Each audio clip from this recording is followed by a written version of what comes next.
Hey guys, Redova here.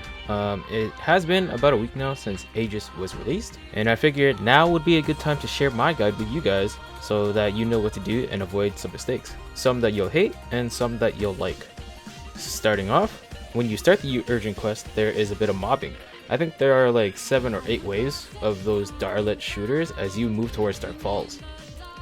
And the next step is that Dark Falz will place these 4 pillars around. This is where, without communications, you might encounter some attacking other pillars. So in this case, to avoid that, make sure to communicate with your team and decide which pillar to focus on first. And the more pillars you break, the higher chance you'll stun Dark Falz.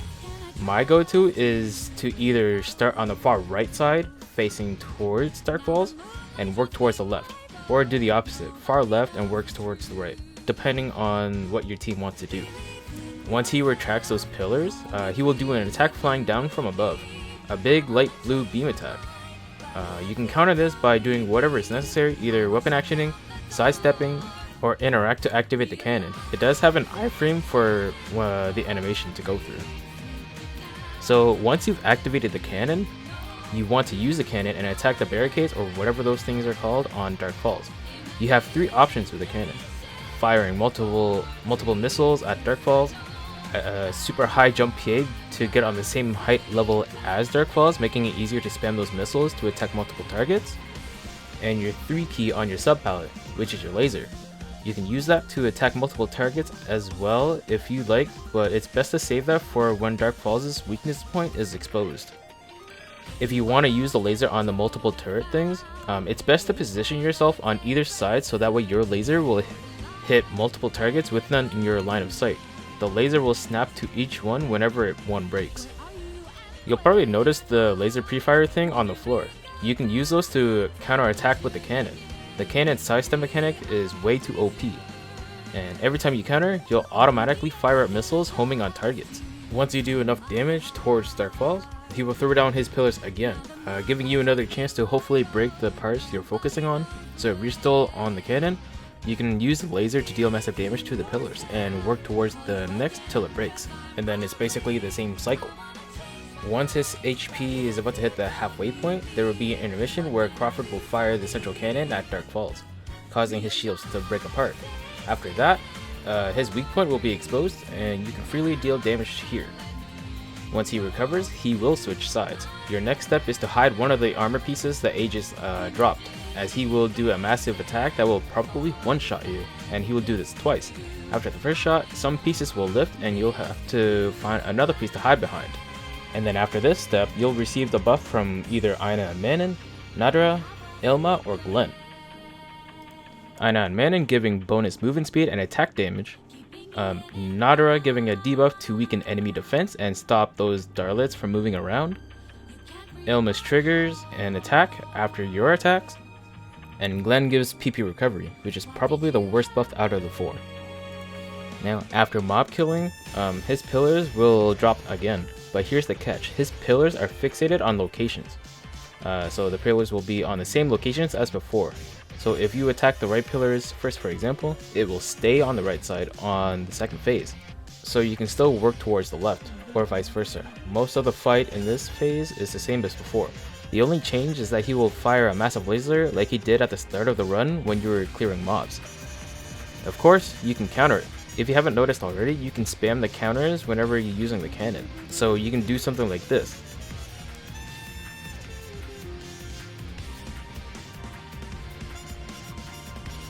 You can also do this tactic on the Falling Blast he does after the pillars, giving you more opportunities to counterattack.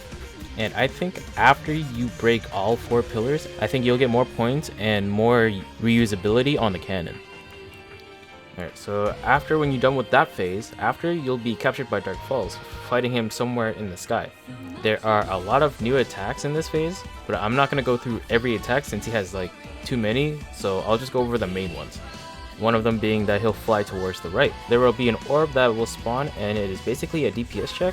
You do have to run a decent amount just to reach the orb though. And as you're running towards the orb, he will try to block you off by spawning a series of pillars heading towards you. You can dodge this by just simply jumping over it. If there isn't enough DPS done on the orb, it will explode and it might one-shot you. Another is that he will expose his chest while swinging lasers from left to right. You can use those to counterattack and deal bonus damage. The next thing you should know is right when he starts getting empowered. He will do a series of attacks with platforms you can land on, and the main floor at the bottom will damage you if you stay on it. For this part, you want 2 people heading towards the other side. These pillar things are breakable, but you want to break them at a pace.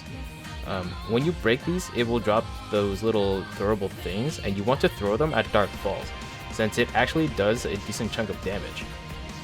If you break these things too fast, it'll increase the chance of ending this phase, making you miss out on throwing the rest of those things.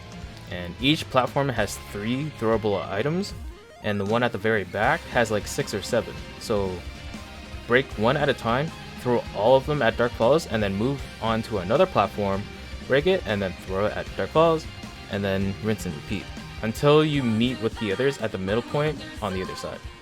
The next phase is basically a DPS check, where it looks like a spatial dimension is happening. Dark Falz is charging this, so if this goes through, you'll most likely die. So in this phase, there are 2 meteors coming from both sides, and you want to split evenly. One party to the left and one party to the right. And you want to break these meteors to prevent him from charging his attack to full power. And once you break them, move back towards the middle, and the middle has the biggest meteor out of the 2, where both parties need to work together to break it. If you fail at it, the range of the blast could possibly reach the edge of the platform, and breaking the meteors reduces the effect. He will still do an explosion, but depending on how many broke beforehand, the range of the blast will get smaller, making it easier to avoid getting hit.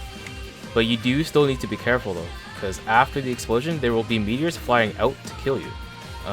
After that, he will be stunned, and that is your chance to finish him off. And that's about it. It might be a bit difficult in public groups, but any run with communications is the best run. I'm always the one taking initiative to communicate so that the runs can be faster and a bit smoother. So yeah, but anyways, I hope this helps. I appreciate a like and sub to the channel for more PSO2 content, and I'll see you all in the next one.